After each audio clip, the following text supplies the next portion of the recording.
A review of season 1, 2, and 3 of Tyler Perry's The Haves and the Have-Nots.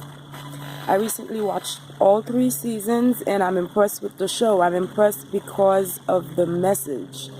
Tyler Perry is doing his best to show you what the product of slavery is, to show you Hannah as an example of the 21st century slave manifesting, interacting, like I say, and it's our job as the viewers to pick up on those messages.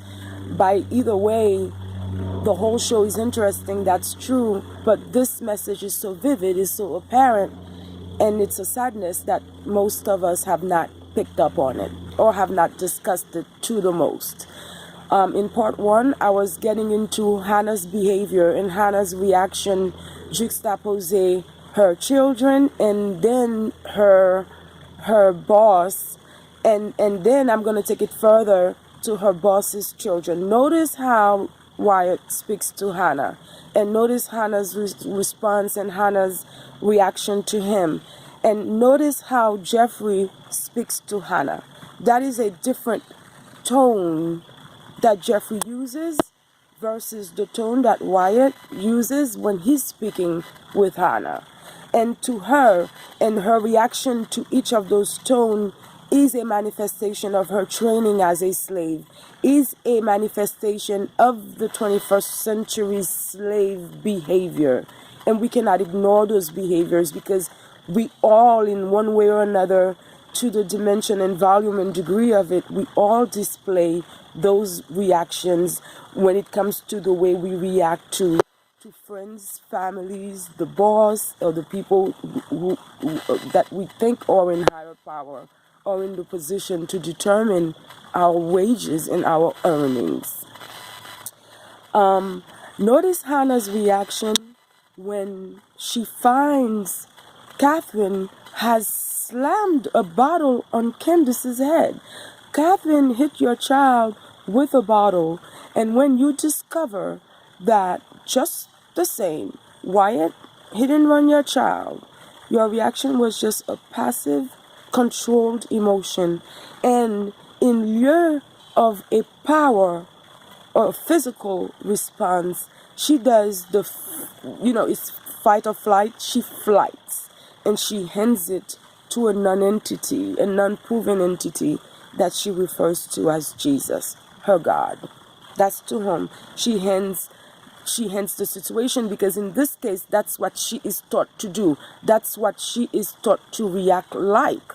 And I cannot feel sorry for Hannah, but Hannah's reaction is what it is. It is the product of what it is. The last part about Hannah is even in her spirituality, because you're looking at her as she is handing everything to Jesus. And she is handing everything to God. In that moment, in those moments, I'm not sure if there's a difference between the person Hannah is referring to as Jesus and God. I'm not sure if they are both the same to her, and I'm not sure how she's using them, but I know in each moment, that's when she feels powerless, and she relinquishes that, and whatever power she has left, she relinquishes and she manifests in the name of Jesus, her God. And in the moment, her spirituality is compromised, okay? Because what she does want is to have a master. So either that master is going to be Catherine and her husband and her children, or it's going to be her God, Jesus. In that moment, we see that even when she gets up and she starts manifesting when her son is in a coma, she starts manifesting in her spirit, she starts shouting in her spirit, she gives no credit to herself in that moment as well. She relinquishes all the power again to Jesus. This is a review of Tyler Perry's The Haves and the Have-Nots, part 1, 2, and 3. Again, we are going into the character Hannah as she is representing the American slave in the 21st century manifesting. Hannah gets a gift from her son. The gift is a car. Notice that she questions her son because she wants to know where that gift came from, because she wants to make sure that the money is not ill-gotten, and she wants to make sure that it's not dirty money. And that's another behavior that the slave is trained to react and manifest, is this difference in wealth and difference in money. The slave, if she earns it, and if a Caucasian gives it to her, or someone she sees in a superior power gives it to her, automatically in her brain it is justified.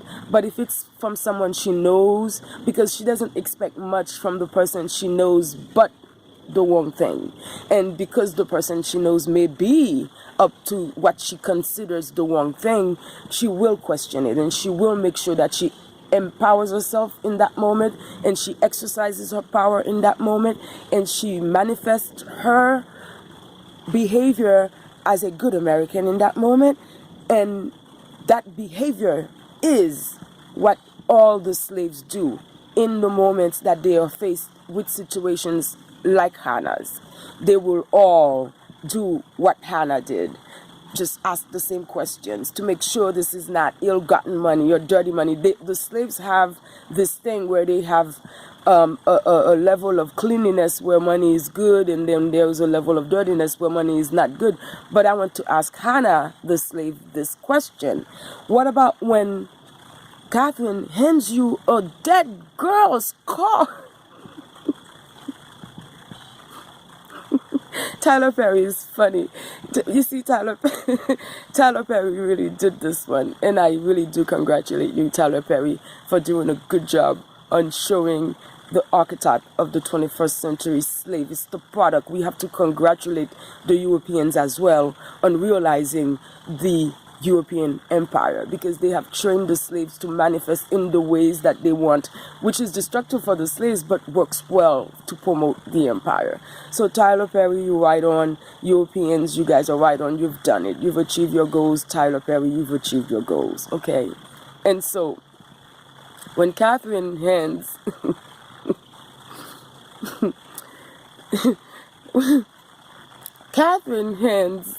Hannah a hand-me-down car, the car of a suicidal dead girl.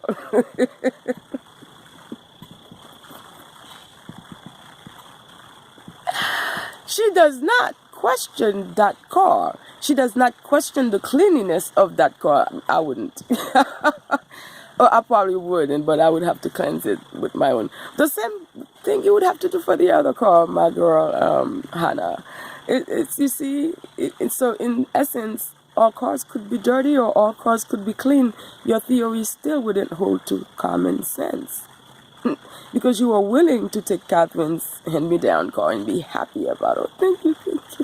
And then when your own child bought you a new car, you had so many questions, and you know the choir's money is what you would consider dirty money if they were your friends. And you have seen what the choirs have done to achieve and realize their money is firsthand. But yet, you continue to honor their money as clean and declare your daughter's Candace's as dirty. What a well-trained slave. Okay. Now, let's get into Hannah in how, not only on how she values money, but on how she values herself. What is she worth? What are her services to the choirs worth? Here is Hannah working for Catherine and Jim and the children and such.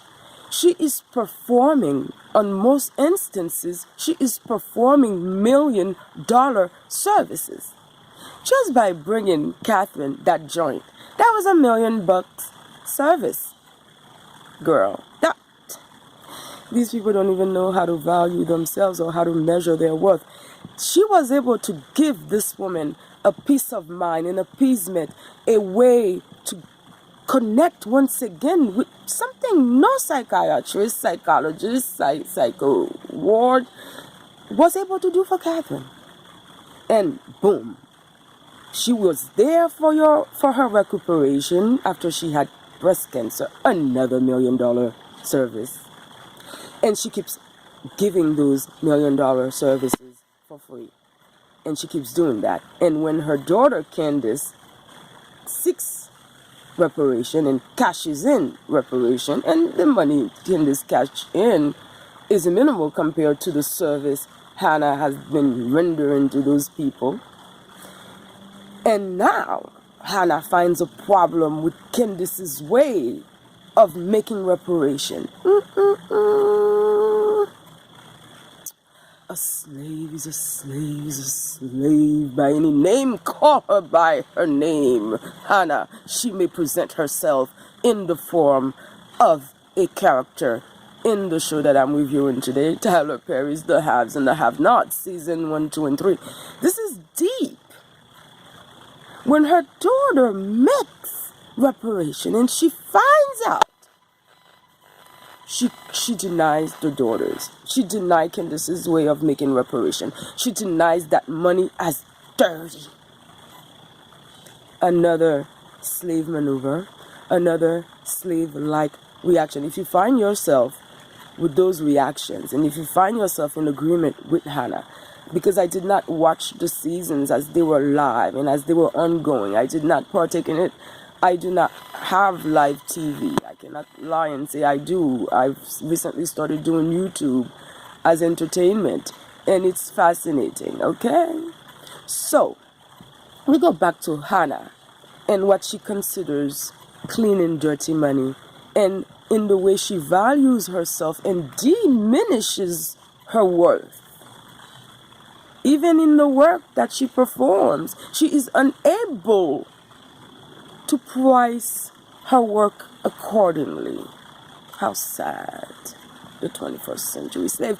And if it's a whole bunch of Hannahs underpricing themselves, the rest of us have no choice because they have monopolized the underchoice as the choice. You see where I'm going with this? And you see where Tyler Perry went with this? Tyler Perry, you're bad man. Bad bumbleclot man, there you are. You are. Tyler, huh? You do it. Now, not only is Hannah diminishing her own value, but she chooses to enslave her own children. You see, it's like there are the children in Hannah in a box and they're running around each other. Candace is running around Hannah, trying to break free. And Hannah, each time she goes, and Hannah brings. Each time she goes, and there goes Hannah. What if Hannah had been joining Candace in her quest? What if Candace had Hannah's 100% support? What kind of woman would she be? What kind of a character would she be if she had Hannah's loyalty? If Hannah gave Candace the same chances at a second chance and a second chance that she gives to the criers. Even when Hannah is not working for the criers. Okay, don't forget, later on she quit when she found out that Wyatt had indeed committed the action, the crime he committed on her son, her beloved Benny. She quit. But on her way out, the police were coming in to question Catherine. And what did she do? Did she get in her car and leave?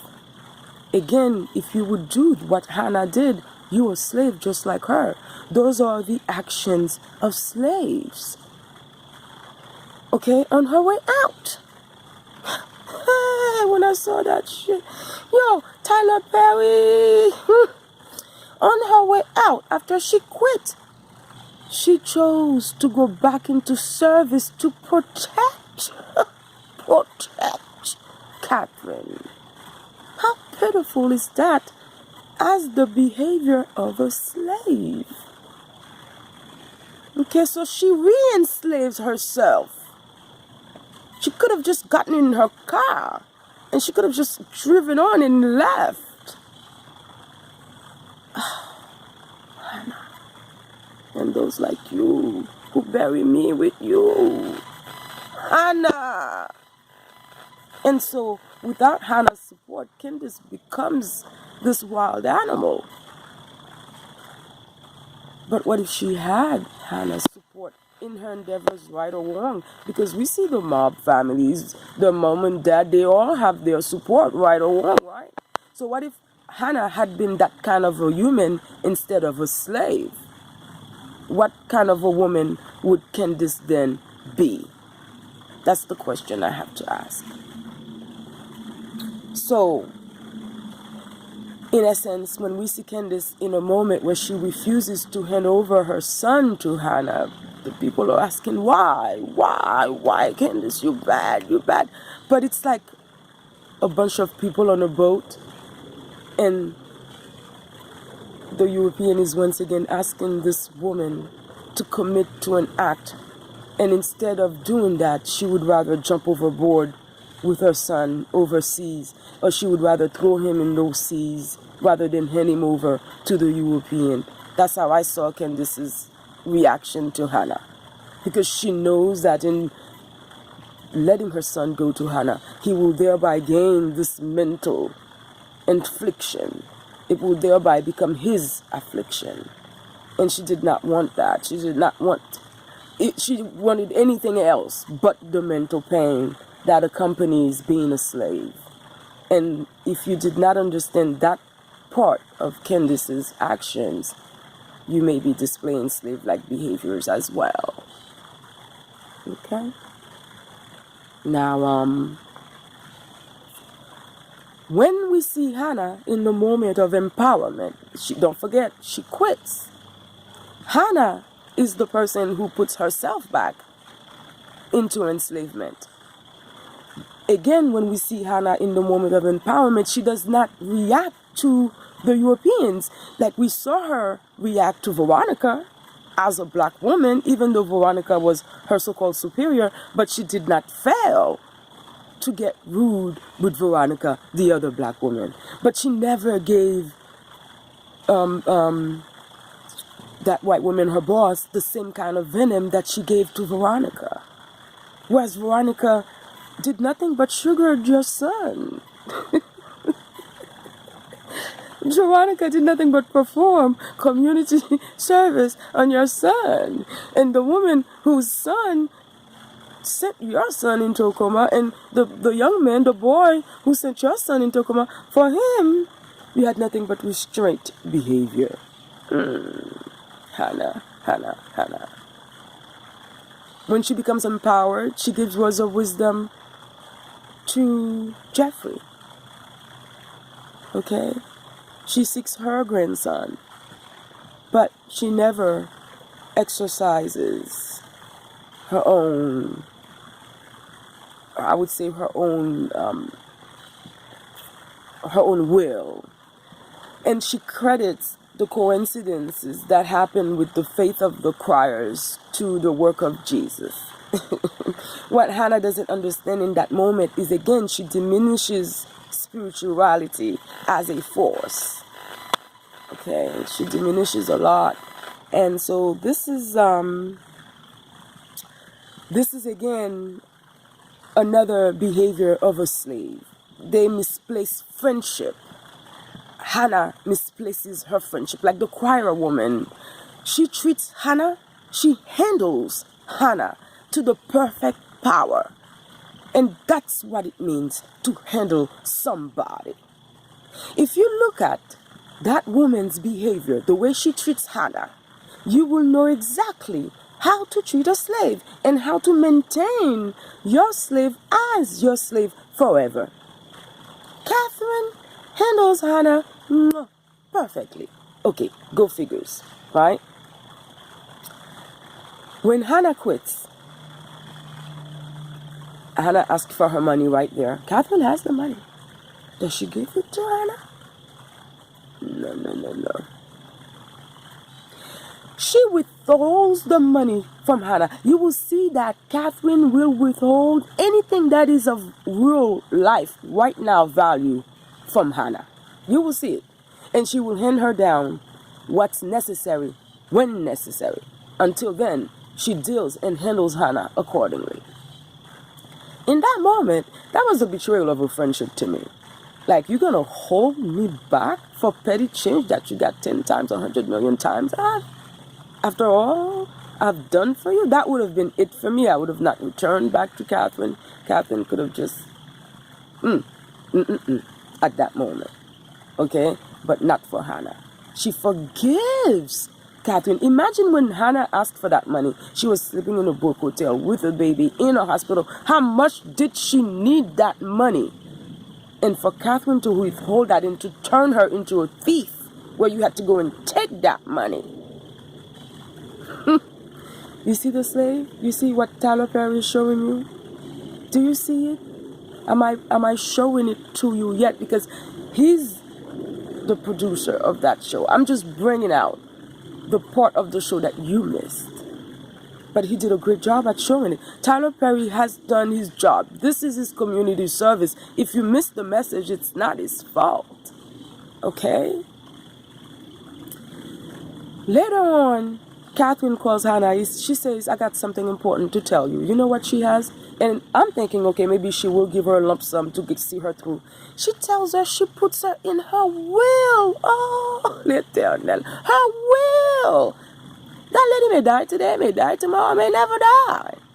But she does not hint to her real life value anything but a promise of Jesus, a promise of heaven, a promise of 40 acres and a mule. It's all promises. And you see how Catherine handles her? You see? And that's my review, season 1, 2, and 3, the haves and the have-nots. Another name for this could be the 21st century American slave.